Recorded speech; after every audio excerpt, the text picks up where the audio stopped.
Hello and welcome back to another Rush Duel Links video. Today we want to talk about the latest character that's been added to the game, and that is Imimi. So Imimi is an interesting character. She plays the Aqua cards, and so far her event is going quite well. Obviously we've gone through it as much as we can. We have unlocked the character, and we have unlocked a lot of the rewards, including all of the card rewards, that being Seahorse Carrier being the ultra rare. But unfortunately, we only have one copy of this card. We have not been able to collect two more from her drops, even though, again, we've put so much time into this. We've been a little bit unlucky with the drops, but we have been testing the character, her skills, and her deck, I guess, all the cards that we got from her. So the first thing we want to do is take a look at her level up rewards. So you get 3 copies of Kanan the Sword Diva, a 1400 light aqua normal monster. Again, 1400 is a little bit low. Obviously, we'd like it to be 1500, but this is fine, especially with her skills that we get a little bit later on. We also have Grace Princess Kana, a 1400 defense light aqua. Again, nothing super interesting there. And then we get the first interesting card, Triple Threat Thunder. So if we have 3 face-up aqua type monsters on your field, you can change the original attack of 1 face-up level 8 or lower monster on your opponent's field to 0 until the end of the turn. Now, 3 face-up aquas is a bit of a tall ask because the aqua monsters do kind of suck. So you basically have to be playing a lot of cards that aren't particularly very good in order to get this effect off, but making a monster's attack become 0 is fantastic. That is really, really powerful. Then we have a second Grace, we have the Cannon, and then over here we have Party. So this is another ultra rare. Unfortunately, this card is a little bit more limited in its use, so change all attack position aqua type monsters on your field to face up defense position, and gain life points equal to the number of monsters changed to face up defense position effect times 400.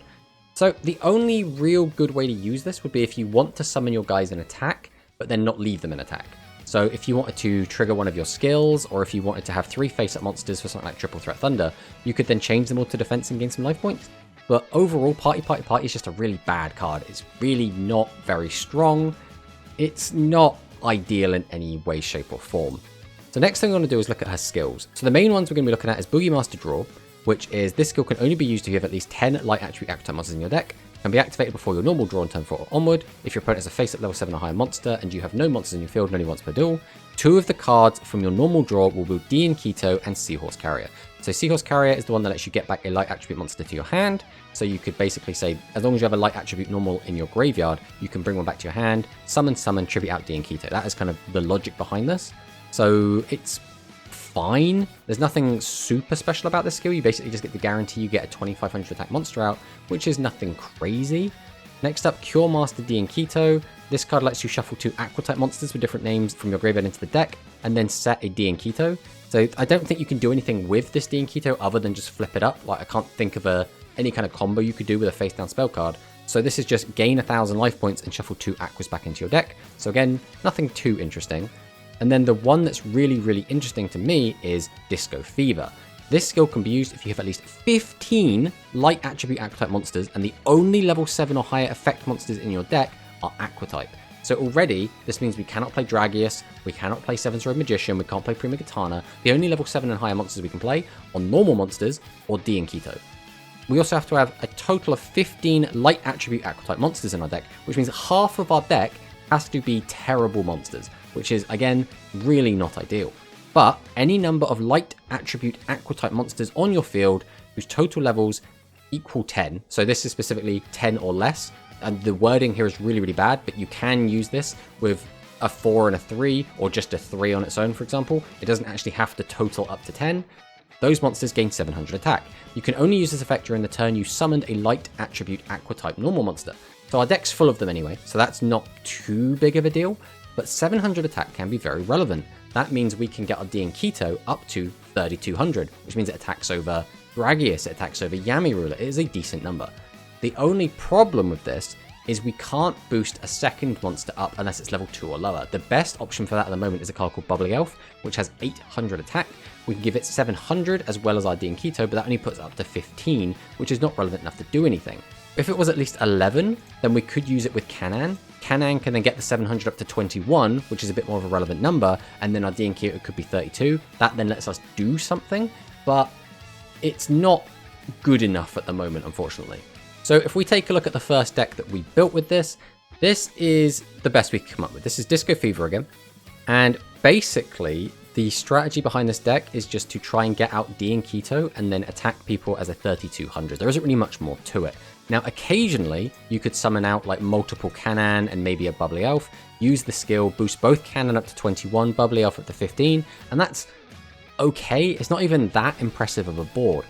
The main thing that holds this deck back, I feel, is one, Triple Threat Thunder. We only have one copy of this card. That makes filling your deck with Aquas feel very poor because you only have one real payoff for that. And Disco Fever, limiting to totaling 10 or less, really does hold this back from letting D and Keto go up to 32, as well as boosting one of the other slightly bigger monsters like Canaan, which can reach 21, or like Lamoon, which can hit 19, really pop off. Even if we had 3 copies of Triple Threat Thunder, which again would have to be tied into the skill, because we couldn't just let every other deck have access to this card, because then we would start seeing good stuff piles, playing things like Dragius start to include a bunch of Aqua cards just so they could use Triple Threat Thunder.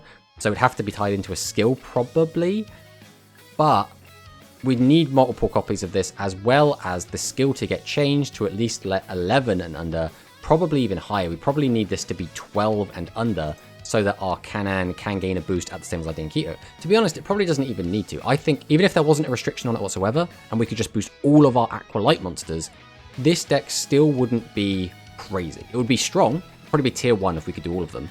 But without the ability to boost a Canaan and a D and Keto, it becomes very difficult to actually outboard. If your opponent just sets up a board of like a 2500 and 2 16s, if we summon out our D and Keto, we can now boost it using our skill, so it's up to 32, so we can now clear the 25 without crashing. But then our other monsters, none of them are strong enough to beat over. We'd have to tribute out something like a Summon Skull, or a Torna, or a Gravity Press. And if we're summoning out our D and Keto, that's 1, 2 for the tributes, then the card itself, then the monster to tribute for our level 6, and then the actual level 6 itself, that's 5 cards. Which means we now basically say we have to have Seahorse Carrier in order to clear this board. And even then, we only end up with 2 monsters. So it's a tricky one where this deck feels like it's really scraping the bottom of the barrel to really make anything kind of stick. But if we go through the card by card a little bit, Rice Terror Secure, this card is in here because again it's an Aqua. We can send a level 5 or higher monster, which we do have a decent amount of them. Change attack position non-Aqua type monsters on your opponent's field to face up defense position, up to the number of Aqua type monsters on your field. So if we have 3 Aqua monsters, we could technically turn 3 of your opponent's monsters to defense mode and try and attack over them. So that is sometimes going to be relevant. That's not coming up very often, but sometimes that will be very, very important. Again, Seahorse Carrier, this card gets back our light Aqua monsters, which we could discard for our Thunder the Thunder, or we could use as tribute fodder. We are on the 1 Gravity Press Dragon. This card can just reduce the monster's attack by 700, which again can be very important in a deck that doesn't really have any destruction or any other really big combat tricks or anything. Torna, again, changing monsters to defense position. It's going to be our primary way to get rid of them. We have the Thunder. This is just a staple. This should be in every single deck. This card is just fantastic. We have Fire Golem, also kind of a staple. It really, really does help out in a lot of matchups, especially against Yemi Ruler. We have the Summon Skull, again, just a fantastic boss monster. 2500 attack for 1 tribute's really, really good. Then we have our plethora of normal light attribute spellcasters, and then the one of Triple Threat. So there is one other build that we have been trying out, which again feels a little bit high roll, but when it does high roll very well. And that deck is Dark Magician. So Dark Magician plus Dark Magician Girl get around the restriction of not being able to have level 7 or higher effect monsters, because Dark Magician Girl is a level 6 and Dark Magician is non-effect, which means if we do get our Dark Magician to the graveyard early, we basically get to have a bunch of other beat sticks in the deck. So we do not have any 2500 vanillas. The next best thing we'd have to run is Max Raider. So this version of the deck does sometimes, if you get a little bit lucky and do get Dark Magician to the graveyard, get to have just a bunch more 2500 attackers, which sometimes is all you need. If I was to place these decks on a tier list, I would probably have them high tier 3. I really don't think these are even tier 2 decks. Basically, the way you win with these decks is if your opponent gets very unlucky, or if your opponent's playing a very, very bad deck. Overall, I'm not super thrilled with this, because I was really excited for Mimi, and I was really hoping she was going to be really good. I've always been a big fan of the Aqua cards myself, and when we do get more support in the future, I'm sure that this will pick up a little bit.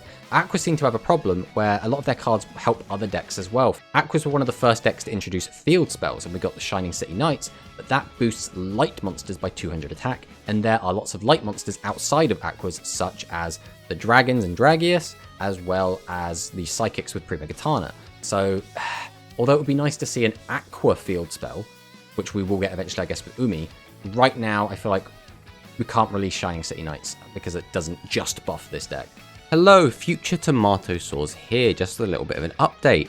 After recording the last video, which was after my stream, we decided to keep grinding out Imimi, and we did end up getting our playset of Seahorse Carrier, as well as the skill Boogie Master Draw. My first impression of the skill was not particularly good. I didn't think this would be very useful, but the fact this doesn't restrict us into just using Diankitu as our boss monster is actually very good. Also, the fact that it only makes us use a third of our deck as light attribute monsters, also very good. So this skill itself is okay. Being able to grab these two monsters is decent in a lot of situations. The main way that we kind of use it, or the main way that this deck kind of works, is to use Seahorse Carrier as kind of the build around. So Seahorse Carrier, during the turn you summon this card, adds a light attribute aqua type normal monster to your hand. That's fine. It's a Karibot, it's also kind of the Slugger Pitcher combo, but Seahorse Carrier doesn't come with a lot of the restrictions that those other cards have. Karibot needs you to pay life points and needs specifically other copies of itself in the graveyard, and it needs to be the only monster on your field, which does make it very limited in how you can use it. And again, the Sports Dragons have a similar restriction where they need each other in the grave, so if you have multiple of one, it doesn't really help you out. But also, they stop you from attacking with level 6 or lower monsters. Seahorse Carrier doesn't have any of those problems. The only issue it has is that you need to be running normal Aqua-type monsters, which isn't the end of the world in a deck where you're playing 10 of them anyway. But we've decided to go for 6 with this deck. So the gist is that if we get 1, maybe 2 Seahorse Carriers into our hand, we can summon them and basically treat them both as a +1. With 7 cards in hand, that means we can normal summon, tribute out a boss monster, normal summon, tribute out a boss monster, and then normal summon again. We can fill up a board with a level 4 monster, so something maybe like a Canaan or anything else such as a Gazelle or a Thunder the Thunder, for example, as well as get out a Dragius and get out a Diankitu the Boogie Master, which makes this deck end up feeling actually pretty good. This version of the deck, we went on a bit of a tear. We got a 6-win streak, and we've won so many games with this deck in general. I still don't think this deck is going to be anything crazy, but this definitely is the best way to play the Aqua cards at the moment. This is the best skill, and obviously it helps that we actually have Multi-Strike Dragon Dragius, because it's probably the best individual card in a vacuum, just the best rush duel card at the moment. So that makes this deck just feel so much stronger. All in all, I would say this deck, or this specific build of the deck, ends up being middle of tier 2, maybe skewing towards the bottom of tier 2, but still a heck of a lot better than the other builds that we've just showcased. So if you want to build Aquas, I highly recommend this build. Obviously, it does kind of suck. You do have to grind out the 3 Seahorse Carriers for this to really work, but I think this is the only real way to try and make this viable. Again, I don't think this is necessarily going to win a tournament, but again, any deck that has Dragius in it is immediately stronger and can take games off of any other deck. So maybe. But yeah, that is my thoughts, feelings, and opinions for day 1 Imimi. Again, I'm quite happy with how this deck ended up. Again, nothing crazy, but decent. So thanks for watching, and I'll see you in the next one.